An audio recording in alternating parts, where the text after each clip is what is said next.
Selamat pagi, selamat siang, selamat sore, dan selamat malam kapanpun Anda melihat video ini. Perkenalkan, nama saya Mustaqfir Asror MH dari Fakultas Hukum, Ilmu Sosial, Ilmu Politik, Prodi Sastra Inggris, bidang minat penerjemah. Akan sedikit menjelaskan mengenai ragam, fungsi, dan kedudukan bahasa Indonesia. Bahasa Indonesia sendiri sebagai bahasa persatuan dan bahasa resmi negara kesatuan Republik Indonesia memainkan peran krusial dalam berbagai aspek kehidupan bangsa. Keberadaannya tidak hanya sebagai alat komunikasi sehari-hari, tapi juga sebagai fondasi identitas dan persatuan. Ragam bahasa muncul sebagai respon terhadap variasi penggunaan bahasa dalam konteks sosial dan situasional. Beberapa ragam utama bahasa Indonesia meliputi ragam lisan dan ragam tulisan. Perbedaan mendasar antara keduanya terletak pada media penyampaiannya. Ragam lisan bersifat spontan, dipengaruhi intonasi dan konteks visual, serta seringkali tidak terikat pada aturan tata bahasa yang ketat. Kemudian ragam formal dan non formal. Ragam formal digunakan dalam situasi resmi seperti upacara kenegaraan, forum ilmiah, dan surat dinas. Ciri utamanya adalah penggunaan kosakata baku, struktur kalimat yang lengkap, dan menghindari unsur kebahasaan yang santai. Fungsi bahasa Indonesia sendiri meliputi yang pertama sebagai alat komunikasi, di mana fungsinya adalah yang paling mendasar, memungkinkan individu dan kelompok untuk bertukar informasi, gagasan, dan perasaan. Berikutnya sebagai alat pemersatu bangsa. Di negara ada keanekaragaman etnis dan bahasa daerah, bahasa Indonesia berperan krusial dalam menyatukan berbagai kelompok masyarakat. Kemudian bahasa Indonesia sendiri fungsinya sebagai identitas nasional, di mana penggunaan bahasa Indonesia yang baik benar-benar mencerminkan rasa cinta dan bangga terhadap bangsa dan negara. Begitupun sebagai alat pendidikan. Bahasa Indonesia merupakan bahasa pengantar utama dalam sistem pendidikan di Indonesia dari tingkat dasar hingga perguruan tinggi. Kemudian alat pengembangan budaya.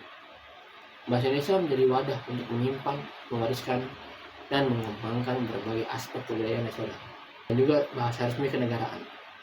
Bahasa Indonesia digunakan dalam semua kegiatan resmi pemerintahan, administrasi negara, pembuatan undang-undang, dan komunikasi antar lembaga negara.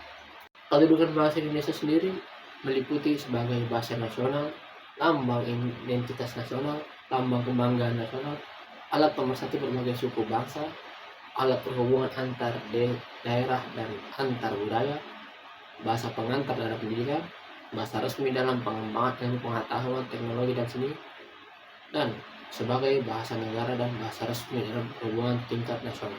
Proses penelitian bahasa Indonesia sendiri meliputi yang pertama fonetik artikulatoris, di mana mempelajari bagaimana bunyi bahasa dihasilkan oleh alat ucap manusia, misalnya bibir, gigi, lidah, langit-langit, dan pita suara.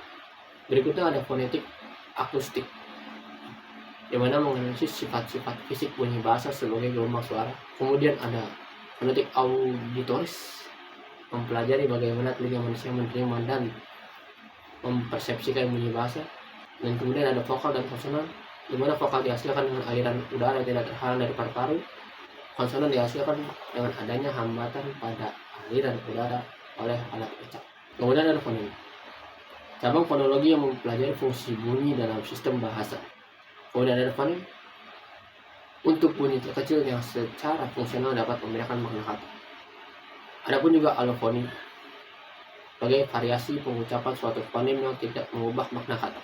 Adapun distribusi fonem, di mana posisi kemunculan suatu fonem dalam kata, dan diikuti oleh tata bunyi, di mana mempelajari bagaimana bunyi bahasa dikombinasikan dengan bagaimana kombinasi tersebut dipengaruhi oleh struktur morfem dan kata. Adapun diftong, di mana gabungan dua kata vokal yang diucapkan secara berurutan dalam satu suku kata dan menghasilkan satu bunyi luncur. Adapun konsonan rangkap, di mana urutan dua atau lebih konsonan yang berurutan dalam satu suku kata. Adapun asimilasi, di mana perubahan bunyi suatu fonem menjadi lebih mirip dengan bunyi yang berdekatan. Kemudian ada disimilasi, di mana perubahan bunyi suatu fonem menjadi kurang mirip dengan bunyi yang berdekatan. Dan terakhir ada metatesis, perubahan urutan bunyi dalam suatu kata. Contoh dalam beberapa dialek bahasa Indonesia seperti perubahan sapu menjadi apus. Berikut ada referensi sumber dari bahan presentasi yang saya sampaikan. Sekian dari saya. Kurang lebihnya mohon maaf. Selamat pagi, selamat siang, selamat sore, selamat malam. Kapan Anda melihat video ini, salam sejahtera.